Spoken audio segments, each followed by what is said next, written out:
Si escucha una opinión, dato o corriente de pensamiento y le genera una reflexión, está usted escuchando Puntos Suspensivos. Puntos Suspensivos.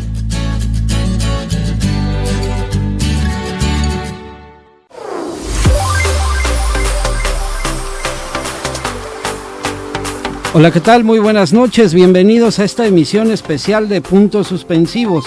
Estamos transmitiendo desde Tlalpan, al sur de la Ciudad de México, por la plataforma en internet de Radio AMLO. Yo soy Miguel Ángel Aguilar, le doy la más cordial bienvenida. Y hoy de verdad que es especial, además de contar con la participación de mis compañeros conductores, tenemos visita especial. Y presento a los invitados. Está con nosotros el doctor Carlos Tur Donati, historiador, especialista en América Latina, profesor investigador del INA y maestro en Filosofía y Letras durante 25 años. Ha hecho publicaciones en México y América Latina sobre problemas históricos y actuales en artículos y libros. Nos acompaña también, y agradecemos su visita, el embajador Sergio Romero Cuevas, quien fue embajador de diversos países como Nicaragua, Haití, Paraguay, itinerante para las islas anglófonas del Caribe, representante especial del secretario general de la OEA en Haití, testigo internacional de las pláticas de paz de Colombia realizadas en México. Y está también con nosotros, y le agradecemos que nos acompañe, el maestro Héctor Lerín Rueda, diplomático de carrera y catedrático del Colegio de Estudios Latinoamericanos de la UNAM. Como conductores está Roberto González, Héctor Tlatempa, y bueno, pues sin más preámbulo vamos a dar paso al tema que hoy nos convoca, que desde luego es un tema complicado para muchos, pero aquí nuestros invitados nos van a dar mucha luz. Y para ello pues empezaríamos desde lo más básico. El tema es Venezuela, y lo que nosotros nos preguntamos, pues ¿cuál es la realidad actual de Venezuela? Le cedo el micrófono al doctor Carlos Tur. Bueno, gracias por esta invitación y con respecto a lo que está pasando en este momento en Venezuela, creo que tenemos que comenzar con una aclaración. Hay un verdadero asedio mediático, no solo latinoamericano, sino mundial, sobre la situación real de Venezuela. Se trata de instalar la percepción ante el público global de que es un país que tiene un régimen político en, sus últimos extremos, y que recurre para mantenerse en el poder a una represión sistemática. Ahora, allí comienza la gran mentira. Cuando uno comienza a investigar sobre los 80 y tantos muertos, producto de los enfrentamientos de todo tipo que se dan en las ciudades venezolanas, se encuentra con la sorpresa que, contrariamente a lo que informan los grandes medios de comunicación, no todos los muertos son opositores. Es más, parece que hay una cantidad equivalente de chavistas, con la salvedad de que el mayor número de los chavistas muertos han sido muertos por balazos en la cabeza de escuadras de tipo Glock. Bueno, ¿en qué circunstancias murieron estos militantes o policías del gobierno chavista? En momentos en que trataban de desmontar las trancas que le llaman los venezolanos, el bloqueo de calles, de avenidas, para restituir el tráfico. Bueno, resulta ser que no son tiros de alguien que por primera vez toma una pistola, es trabajo de profesionales. El grueso de estos muertos chavistas son de balazos en la cabeza. Bueno, esto para empezar. Con respecto a lo que ocurre hoy en Venezuela, bueno, en realidad hay dos crisis que se entrecruzan. Por un lado es una crisis del país que ha vivido casi por 100 años de la renta petrolera. Y por otro lado es la crisis del proyecto de lo que Hugo Chávez llamó el socialismo del siglo XXI, creo que con un poco de entusiasmo tropicalero, diría, a pesar del profundo respeto y admiración que me despierta la personalidad política de Chávez. Ahora, un país que ha vivido de la renta petrolera, ¿en qué medida lo ha podido cambiar el chavismo?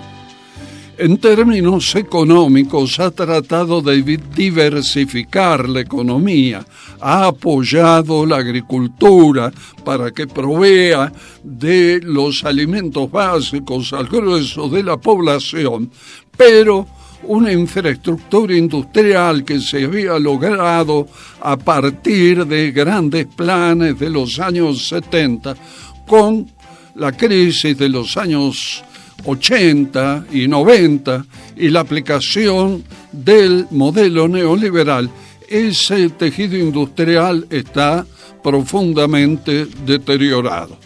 Ahora, si en términos económicos el socialismo venezolano no ha podido superar la maldición, diría, de depender de un producto estratégico para el mercado mundial, en términos sociales y en términos políticos, los cambios han sido mucho mayores, yo diría, de una enorme profundidad. En 1999, cuando el comandante Chávez asumió la presidencia, el 65% de la población venezolana vivía en la pobreza.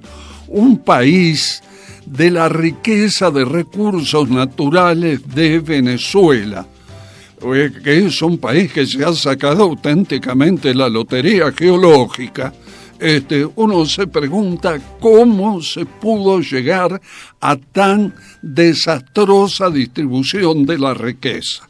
La gente del 35%, y en especial los ejecutivos de PDVSA, de la empresa petrolera, vivían en el primerísimo mundo. Pero el tercero estaba reservado para 2/3 partes de la población. En ese sentido, Chávez inició una serie de programas que él llamó misiones, la misión Barrio Adentro, con el apoyo solidario de médicos cubanos para atender los problemas de salud de 2/3 partes de la población.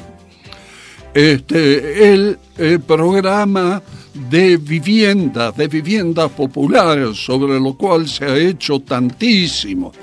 En ese sentido, la experiencia chavista es una experiencia profundamente democrática en lo social.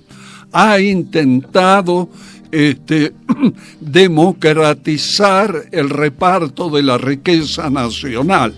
Ahora, lo que ocurre es que ese proyecto tenía dos pilares que en el 2013 desaparecieron. Por un lado, muy lamentablemente, la enfermedad y muerte del comandante Chávez, y por otro lado, el comienzo de la caída de los precios del petróleo, que en buena medida por la acción internacional de Chávez llegó a organizar una segunda reunión mundial de la OPEP en Caracas, llegó a la presidencia, visitó a Gaddafi en Libia, visitó a Saddam Hussein en Irak, visitó a los saudíes para tratar de controlar la oferta petrolera y hacer que los precios volvieran a subir. Eso lo logró, pero lamentablemente la gente que manejaba PDVSA estaba más enfeudada a los intereses de las grandes corporaciones petroleras mundiales que al interés nacional venezolano. Decía, en el 2013 desaparece Chávez, en el 2013 comienzan a caer los precios del petróleo. Ahí la oposición toma la ofensiva. La oposición estaba muy golpeada porque había perdido 4 elecciones presidenciales al hilo, y evidentemente no solo la oposición interna de lo que fueron los viejos partidos que Chávez de hecho enterró, sino los intereses económicos, políticos, geopolíticos del imperio norteamericano se han conjugado para crear esta crisis de violencia en Venezuela, que viene más desde la oposición y de la participación de elementos que maneja la CIA y los otros organismos de espionaje norteamericano, que de la represión chavista, como quieren hacer creer los grandes diarios. Para mencionar, y terminando, un ejemplo contundente, es realmente vomitivo la campaña que hace el disque periódico socialdemócrata español El País. Se han alineado con Washington en una forma vergonzosa, repugnante. No voy a mencionar otros medios porque todo el mundo lo conoce. Bueno, para introducción creo que ya podemos entrar en materia. No, claro que sí, una introducción bastante clara que nos pone en contexto. Pues bien, ahora vamos a hacer nuestro primer corte de estación y regresamos en esta interesante plática.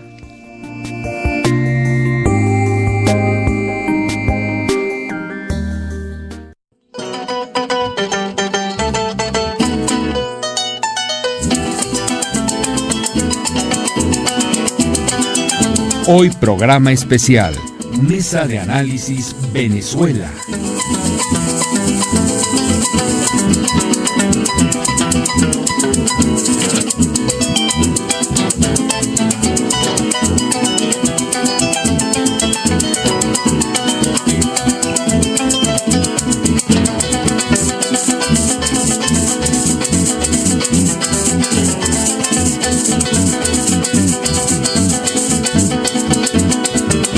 Venezuela.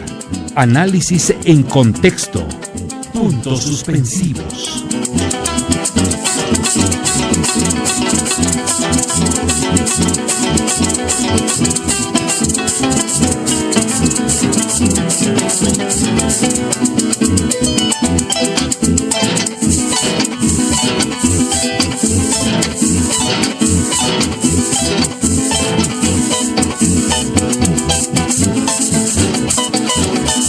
Mesa de Análisis Venezuela.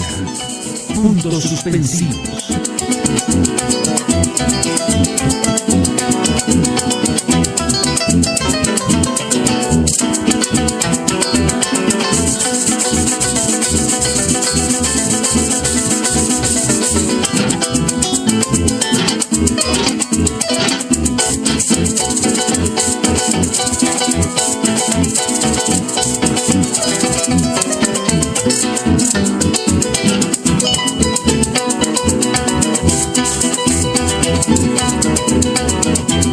Programa especial de Puntos Suspensivos. Caso Venezuela.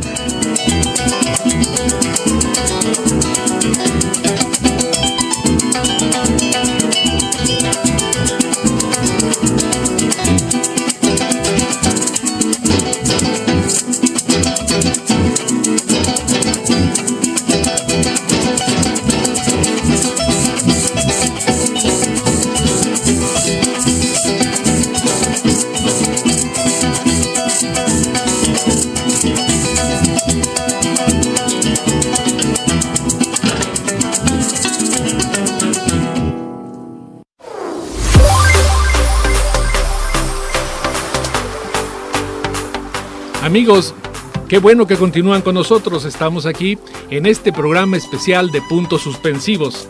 Les recordamos que estamos transmitiendo vía internet en la plataforma de Radio AMLO desde Tlalpan, al sur de la Ciudad de México. Nuestras vías de comunicación para que se pongan en contacto y conviertan esta transmisión en un verdadero diálogo son el teléfono 55 64 25 1374. Se los repito despacio para que tomen nota y nos llamen. 55 64 25 1374. Nuestro correo electrónico es puntosuspensivos.tlalpan@gmail.com. O si prefieren las redes sociales, estamos en Facebook como Puntos Suspensivos. Este es un buen medio para recibir sus comentarios. Agradecemos enormemente los comentarios y felicitaciones que hemos recibido para este programa Puntos Suspensivos. Esto nos halaga, pero también nos compromete a superarnos. Recuerden que este esfuerzo radiofónico lo hacemos ustedes y nosotros, y así juntos rompemos el cerco informativo. Y continuando con este tema tan apasionante sobre Venezuela, ahora nos toca tratar el tema sobre la situación externa de Venezuela y la evolución con la relación que lleva con Latinoamérica. Para esto le voy a pedir al maestro Héctor Lerín Rueda que nos dé sus comentarios. Gracias. Bueno, el doctor Tur acaba de comentar afortunadamente una de las formas como operó el gobierno de Hugo Chávez en el escenario internacional. Por ejemplo, en el caso de Venezuela, en el caso de los países de la OPEP, cómo su trabajo fructificó y de una forma que inclusive hasta benefició a México, porque ustedes recordarán que, bueno, iba yo a decir la pasada crisis petrolera. La verdad es que permanentemente hay crisis petroleras, pero en una de las tantas, hace poco, el trabajo que hizo Hugo Chávez en la OPEP y que después lo continuó Maduro, culminó con un ascenso de los precios del petróleo, del cual nosotros sabemos que Venezuela depende altamente, y también México, ¿por qué no decirlo? Pero no es solamente parte de las actividades que Hugo Chávez y que posteriormente Maduro han venido así en el escenario internacional, pero ustedes se recordarán, por ejemplo, la importancia que tuvo Hugo Chávez en la creación de la CELAC, de la Comunidad de Estados de América Latina y el Caribe, que es realmente la primera organización de corte verdaderamente latinoamericano.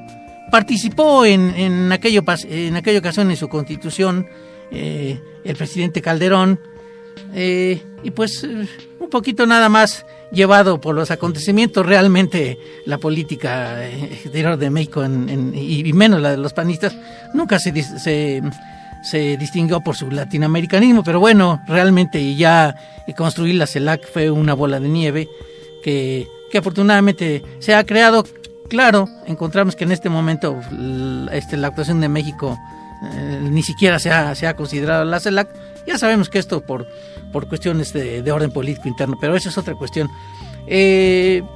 Por ejemplo, la creación del ALBA, que es una organización que sirvió para apoyar a muchos países de Centroamérica y del Caribe, apoyarlos con recursos, con intercambios, con una forma de considerar los acuerdos y las negociaciones políticas y los apoyos de manera no comercialista. Es realmente la primera ocasión, bueno, puede ser que existan otras también, pero en esta ocasión en América Latina una organización que tenía como primer objetivo la cooperación y no eso que siempre escuchamos. Pues por ejemplo, a mí me da mucha pena decirlo, pero como en el caso de México, que todo lo hacemos de manera comercialista, ¿verdad? Pensamos en América Latina, ay, pero qué negocio vamos a hacer y cómo participamos en aquella cuestión para ver si tenemos mucho comercio, pero no se piensa realmente en la solidaridad, en la cooperación, etcétera, etcétera. Bueno, en el caso del UNASUR, pues también Venezuela ha tenido una participación importante, en algún momento dado se acercó. Ahora, claro, encontramos que esta posición de solidaridad de Venezuela, de cooperación internacional, de solidaridad no solamente en América Latina, con otros países en el mundo, vemos que condenó a Israel, que apoya a los palestinos, etcétera, etcétera. Desde luego, pues sabemos que esta posición, que esta actitud, pues a quien no le conviene es al país hegemón a nivel planetario, me refiero desde luego a los Estados Unidos. Venezuela también ha encabezado una lucha en contra de los organismos internacionales, ha hecho un planteamiento político, organizativo, diferente al que han estado llevando los países de América Latina en general, y básicamente pues encabezando de alguna forma la lucha en contra del neoliberalismo, ¿verdad?, de la dependencia. Esto desde luego ha tenido sus apoyos en América Latina. En los últimos años encontramos 10, 12 países en América Latina que realmente pues llenaron el escenario regional de países con políticas exteriores progresistas, de izquierda, algunos hasta hablando de socialismo. Pues desde luego este tipo de actitudes del gobierno de Venezuela, de Hugo Chávez, posteriormente de Nicolás Maduro, pues evidentemente que no agradan al imperio, ¿verdad?, que lamentablemente en este momento pues está dirigiendo directa o indirectamente una ofensiva en contra de Venezuela que se refleja en todos los medios internacionales, en las actitudes que asumen varios gobiernos, y lamentablemente pues encontramos que en este momento pues en Brasil, en Argentina, sobre todo en esos dos países, pues han vuelto gobiernos derechistas, represivos, etcétera, etcétera, y que claro, le hacen segunda al gobierno de los Estados Unidos, encabezados de luego en este momento, lamentablemente, por el gobierno de México, ¿verdad? Posición triste y vergonzosa, pero bueno. Sí, realmente esto es muy interesante lo que nos dice, maestro. Embajador Sergio Romero, ¿quisiera usted agregar algo? Sí, yo creo que es muy importante resaltar en esta acción de solidaridad de Venezuela con las naciones de la región el caso de Petrocaribe. ¿Sí?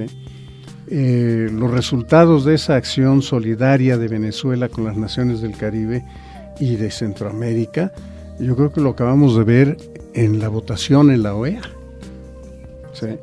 Cuando las pequeñas islitas cuyo voto cuenta igual que el nuestro se oponen a la condena y a la resolución que trataba de afectar directamente al gobierno de Venezuela.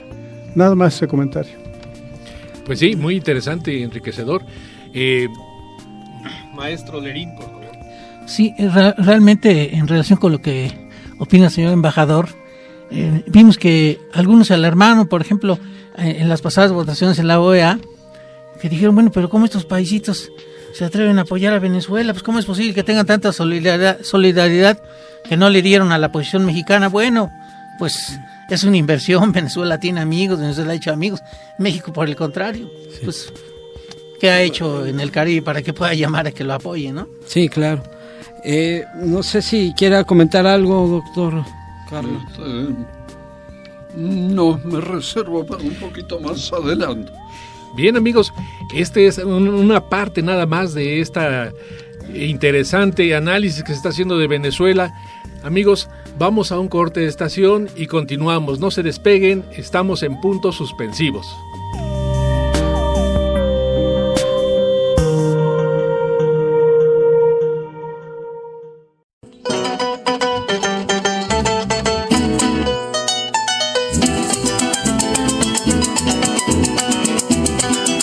Hoy programa especial, Mesa de Análisis Venezuela.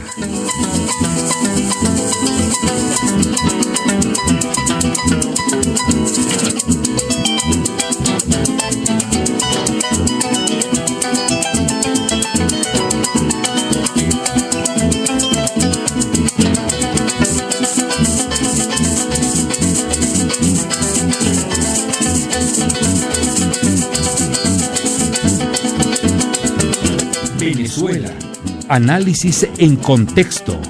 Puntos suspensivos.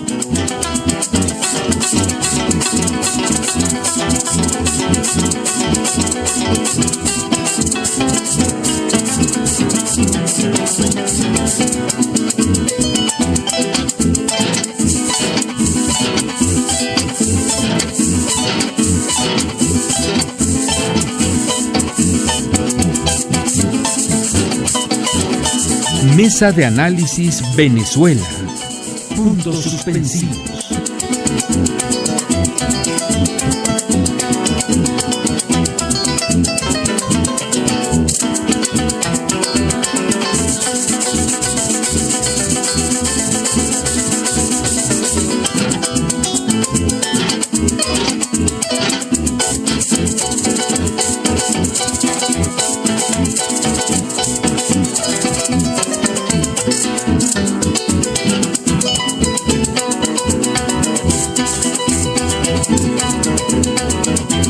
Programa especial de Puntos Suspensivos. Caso Venezuela.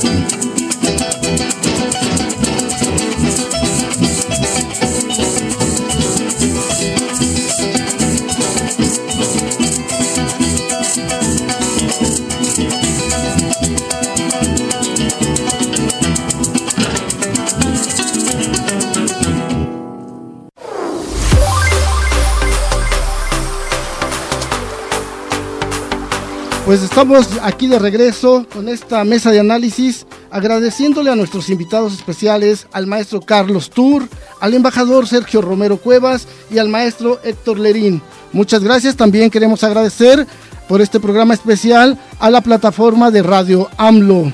Y bueno, les repito el teléfono para los que quieran comunicarse, alguna pregunta, 5564-1374. Y muy bien, bueno, yo tengo aquí una pregunta en general para el que guste responderla, o si cada alguno, los tres quieren intervenir, lo pueden hacer. Y en especial, bueno, es específicamente cuál es el interés, que ya más o menos ahorita lo vimos, cuál es el interés de Estados Unidos con respecto a Venezuela, ¿no? ¿Cuál es la política de Estados Unidos en América Latina? Y bueno, si existe un financiamiento de Estados Unidos hacia la oposición de Venezuela. Bueno, Héctor Lerín, realmente voy a recordar una pregunta que le hizo Ramonet al presidente Hugo Chávez en un avión, en una ocasión que se dirigían a alguna parte. Dijo, ¿cuál es el interés de Estados Unidos sobre Venezuela? Dijo, muy sencillo, Ignacio, es el petróleo, ¿sí? El único interés, el interés decisivo que tiene Estados Unidos sobre Venezuela es el petróleo. Como acaba de comentar el doctor Tur, es realmente una cosa de excelencia, ¿verdad?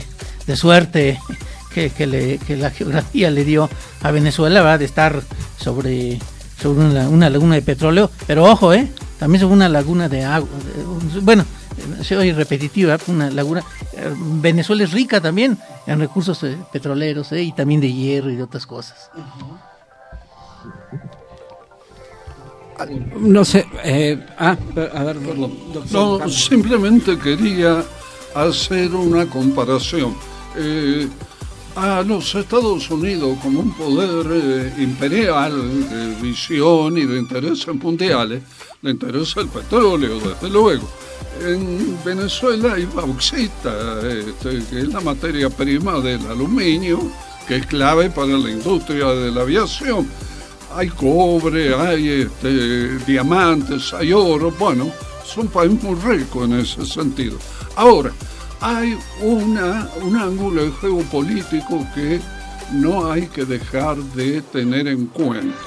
Del mismo modo que Estados Unidos, con un pretexto falaz, mentiroso, invadió Irak, y una vez que semicontroló el país, pues repartió la riqueza petrolera y gasífera de Irak, que está lejos de ser pequeña, entre sus empresas. Las empresas chinas y las empresas rusas tuvieron que salir por piernas. Bueno, en la faja del Orinoco hay empresas un poco de todo el mundo, pero también están los chinos, también están los rusos. por un planteo geopolítico imperial, esa presencia en particular les molesta. No es lo mismo que estén los noruegos, los italianos o la total francesa. No, los chinos y los rusos son otra cosa. Bueno, no, nada más. Muy bien, y por último, ¿qué opinión tienen al respecto a la frase que de Maduro cuando dice: lo que no podamos ganar con los votos, lo haremos con las armas?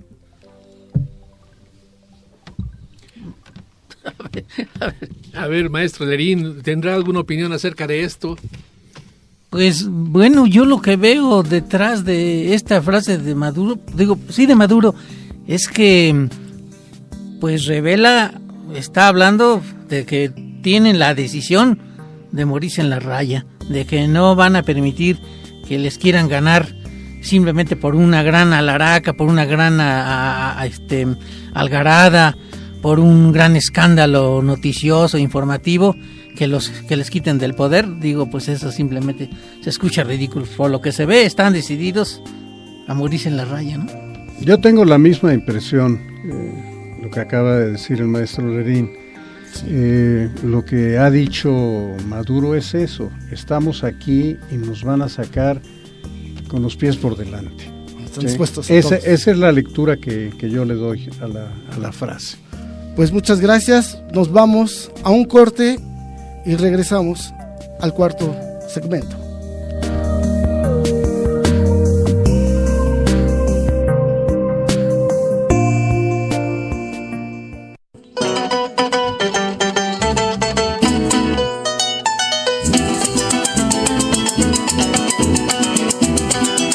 Hoy programa especial, Mesa de Análisis Venezuela.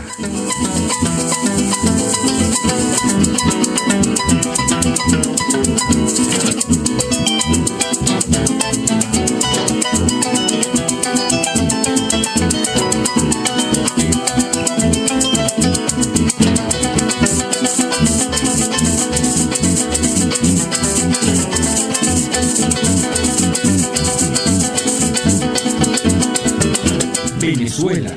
Análisis en contexto. Puntos suspensivos.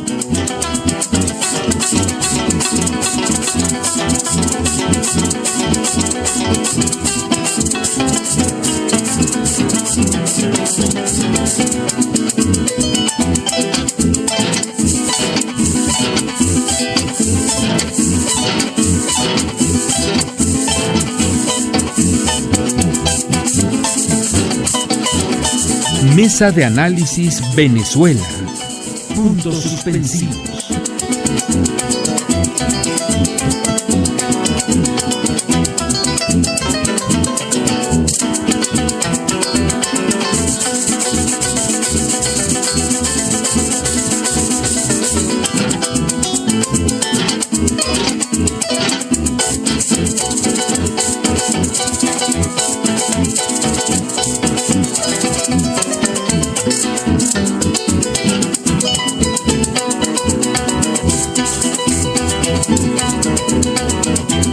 Programa especial de Puntos Suspensivos. Caso Venezuela.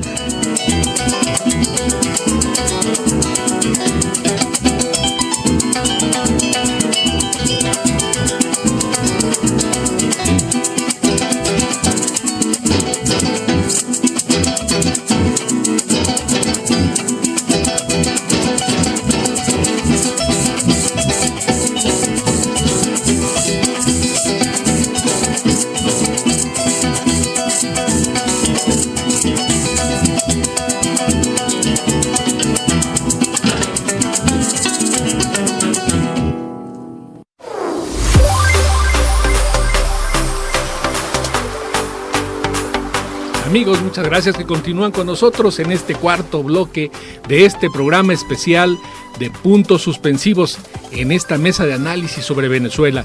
Como han podido constatar ustedes, amigos, este es un tema muy, muy interesante y agradecemos inmensamente estas palabras que nuestros invitados nos han dirigido y que nos van dando un panorama claro fuera de toda esa manipulación mediática que existe en este momento. Es el momento ahora de tocar un punto interesantísimo, la política exterior de México con América Latina, la OEA y Venezuela.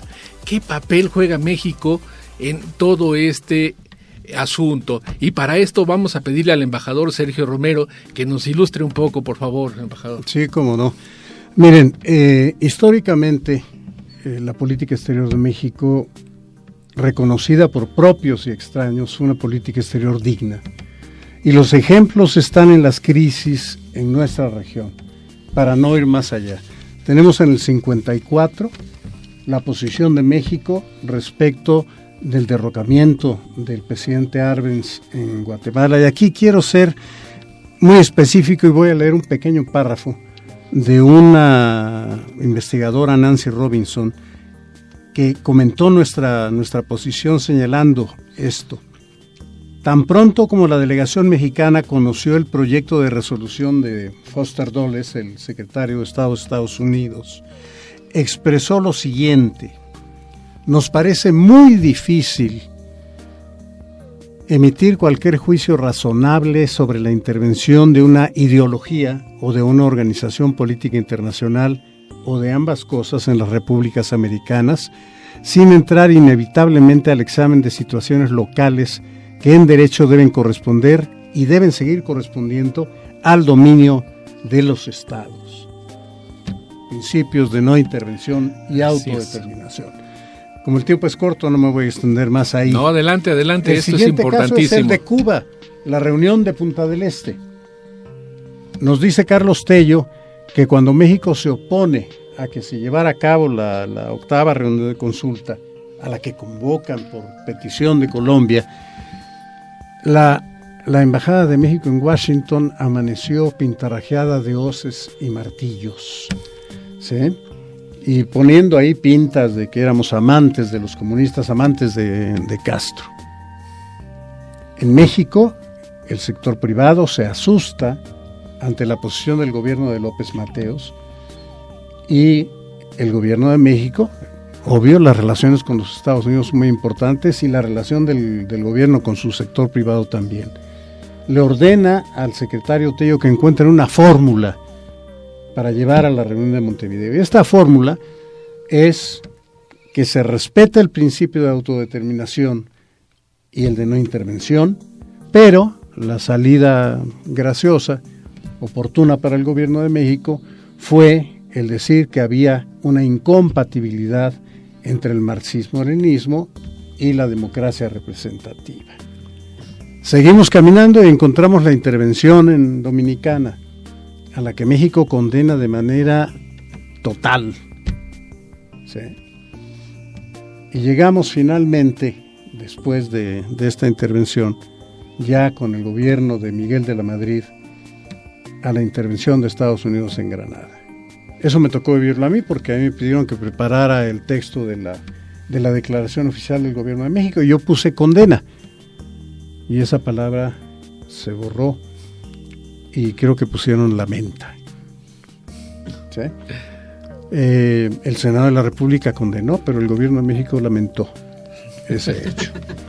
¿Qué pasó con la OEA? La OEA ha sido siempre el medio para darle legitimidad a las acciones de los Estados Unidos. Lo hicieron en Guatemala, lo hicieron en República Dominicana, lo hicieron en Granada. Se convoca una reunión, la OEA bendice lo que acaba de hacer los Estados Unidos y en el caso de Venezuela, en el caso actual, eso se estaba buscando, ¿sí? Hacer una condena de los países de la región, una condena inequívoca de la falta de democracia en Venezuela, lo que quiera eso decir, para proceder en el designio de los Estados Unidos y acabar con el régimen chavista. Yo digo que esto viene de un poco más atrás y la primera manifestación de esta actitud de los Estados Unidos de no soportar más ningún proyecto de izquierda en América Latina comenzó en Haití, donde imponen a un presidente en las elecciones de 85 criticando y diciendo que no es cierto lo que el Consejo Electoral haitiano dio como resultado de la elección.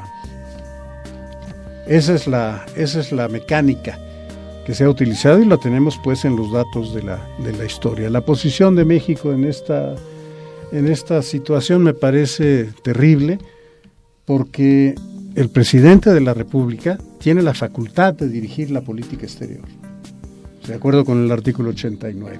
Pero el propio artículo 89 dice que deberá observar, es mandatorio, los principios de autodeterminación, no intervención, cooperación internacional, etcétera, etcétera. ¿Sí? Entonces, lo que se ha hecho es violatorio de la Constitución. El tratar de encontrar una salida distinta a la que los propios venezolanos se quieran dar es violatorio de nuestra Constitución. Está establecido en el artículo 89. Pero, embajador, si esto es violatorio de la Constitución, ¿cuál es el interés del gobierno mexicano en esta situación con Venezuela? Ya no hablemos del interés de Estados Unidos, sino ahora el interés mostrado por México en esta relación. Mire, desafortunadamente, la presencia de Donald Trump en la presidencia de los Estados Unidos ha llevado al gobierno de México a hacer algunas cosas como esta, de ser el líder de la búsqueda de una salida para Venezuela, mandada por la OEA, que a mí me parece fuera de toda proporción. Hemos tenido desde los gobiernos panistas la estúpida idea de adoptar como nuestra la visión de los Estados Unidos sobre el combate al tráfico de drogas. Nos ha costado miles y miles de muertos, desaparecidos, desplazados, cuando México debe tener siempre presente sus propios intereses nacionales. La historia nos enseña que los Estados Unidos hicieron la prohibición y lo único que lograron fue la creación de una mafia poderosísima en su país. El pelear contra el tráfico de drogas en una guerra armada es una locura. Es una locura, ¿por qué? Porque la gente en un país como el nuestro, donde no tienen opción, los jóvenes sobre todo, de estudiar o de trabajar, de tener un futuro, la puerta más sencilla que han encontrado es entrarle a los cárteles de la droga, volverse sicarios.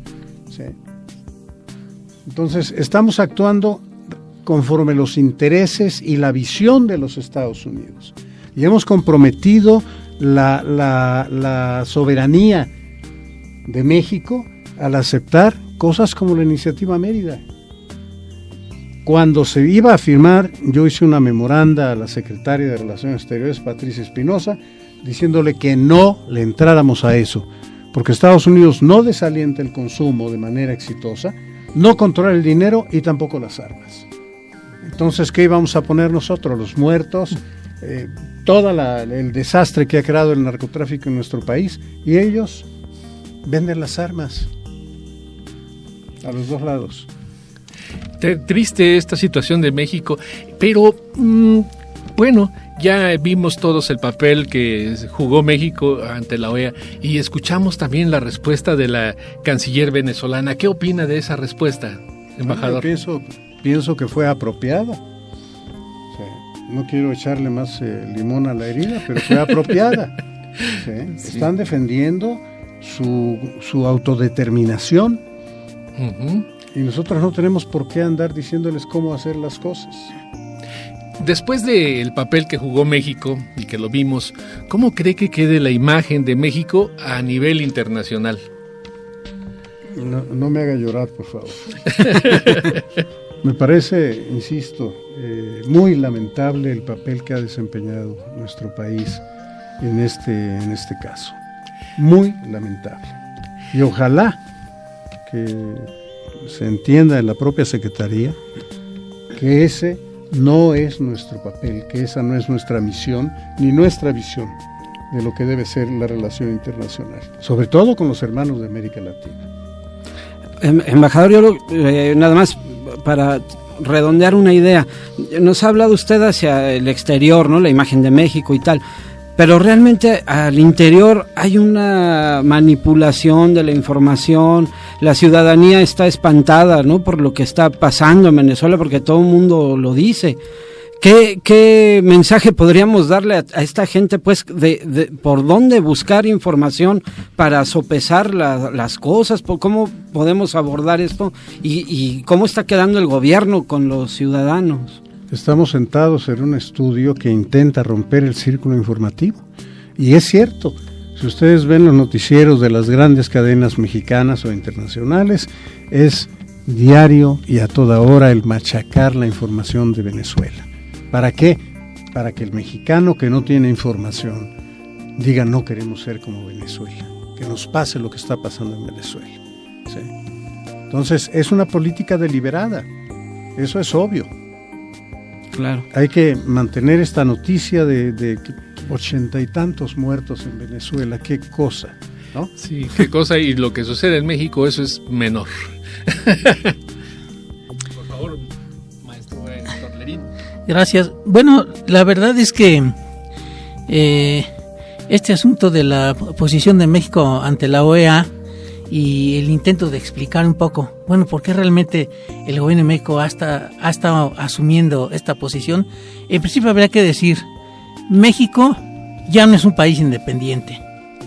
Segundo, yo creo que en el gobierno de México están pensando en el escenario del 2018 y están intentando vender la posibilidad de decir, señores, nosotros estamos con ustedes a morir, pero esperamos su apoyo para el 2018. Lo grave de este asunto es que en esto está atravesado, claro, como víctima el pueblo de México, ¿verdad? Pero también la posibilidad de que doblemos las manos en el Tratado de Libre Comercio. El gobierno de México está entregando absolutamente todo. Y por otra parte, ningún latinoamericano le ha pedido a México que seamos los líderes en América Latina. Es más, ni siquiera los mexicanos quieren que México lidere una posición en América Latina. Estos parten el gobierno de México parte del supuesto de que los mexicanos lo que quieren es nada más una invención del gobierno de México, es lo que ellos suponen que los mexicanos quieren, pero incluso está hasta demostrado estadísticamente. Tengo datos del CIDE, por ejemplo, que demuestra que los mexicanos no están de acuerdo con esta posición y tampoco, como en su momento, no estuvieron, por ejemplo, con el hecho de que hayamos vendido los recursos petroleros, pero bueno, tampoco nos pidieron permiso. Eso es muy importante, Héctor. Esta idea de liderazgo de México en América Latina, que empezó con los gobiernos de la derecha, ¿sí? en nuestro país. No hemos sido jamás líderes de nadie. Imagínense ustedes en la época en la que sucedieron estas intervenciones estadounidenses, si los gobiernos de América Latina, manejados por militares de extrema derecha, iban a ver a México como un líder, ¿no? No, no sé si quieran hacer algún otro comentario. A mí me gustaría que el embajador ahondara un poco más. Tiene mucha información que nos puede ser relevante. Realmente, si es usted tan amable, por favor. Pero, mira, yo decía que las referencias históricas son fundamentales. Y aquí hay un párrafo de la posición de México cuando se constituye la OEA en 48. Sí. Dice aquí la intervención mexicana.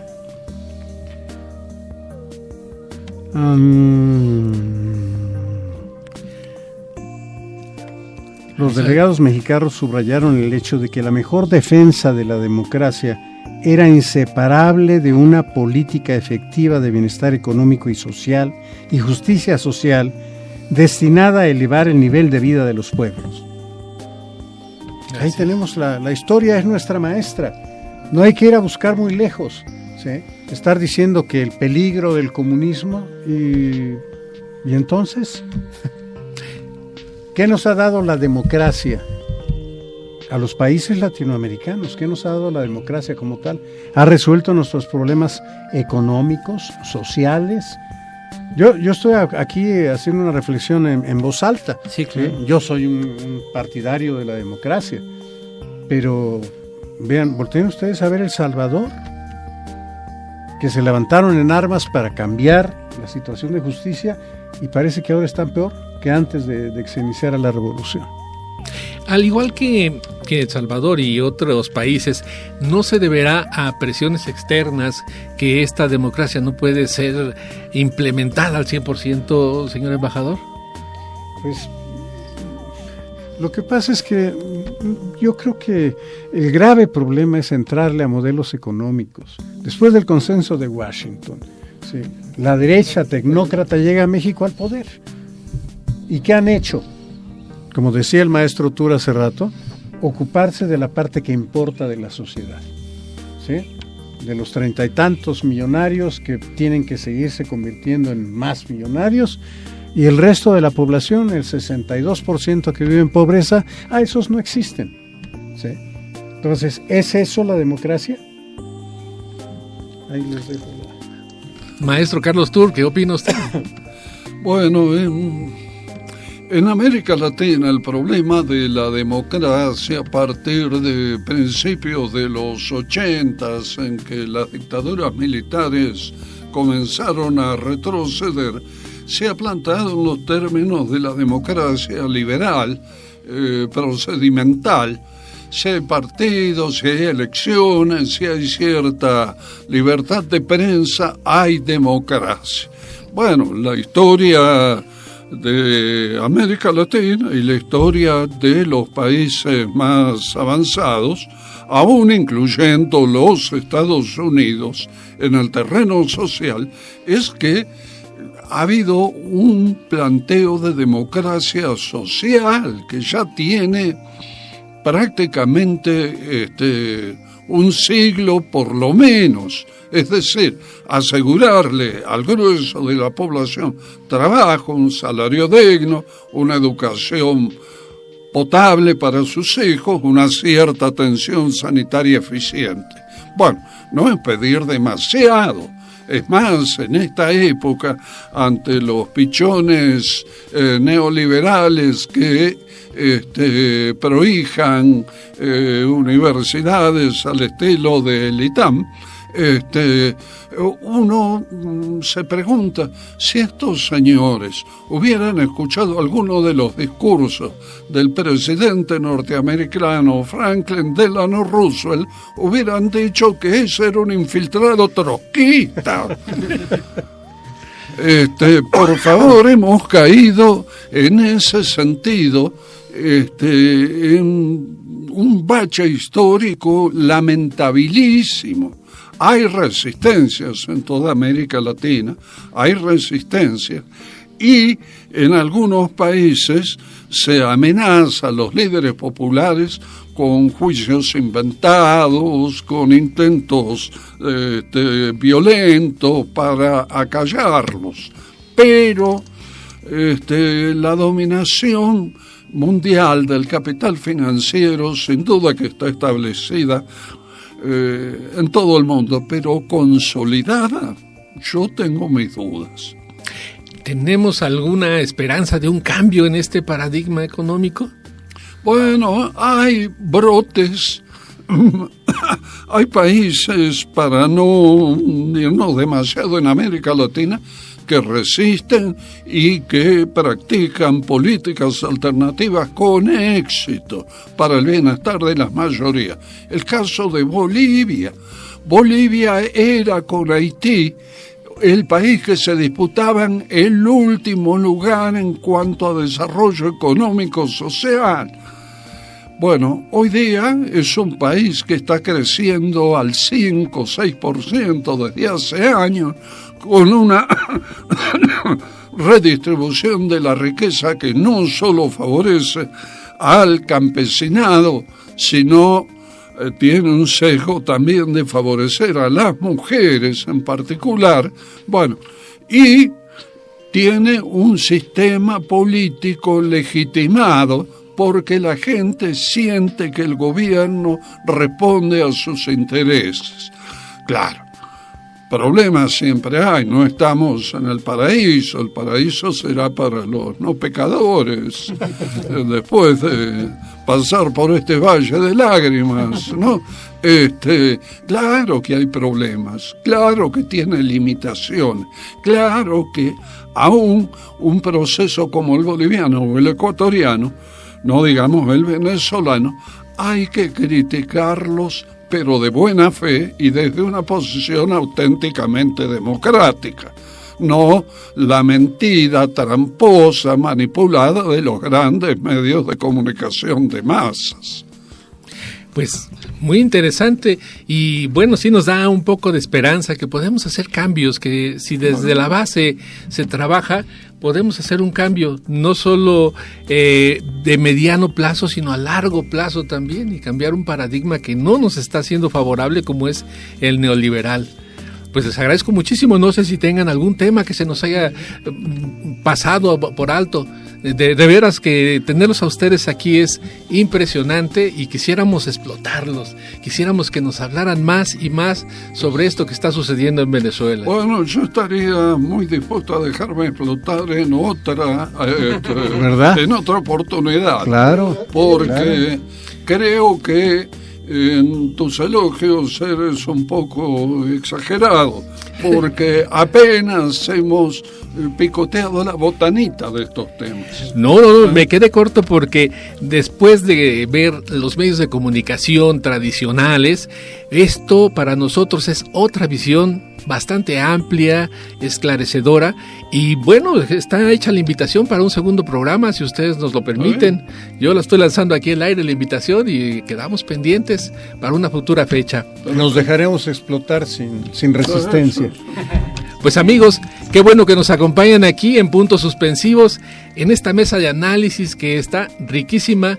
Hemos estado con ustedes aquí en la conducción, Héctor Tlatempa, Miguel Ángel Aguilar, su servidor Roberto González, y nuestros invitados de lujo, el maestro Carlos Tur, el embajador Sergio Romero Cuevas y el maestro Héctor Lerín Rueda.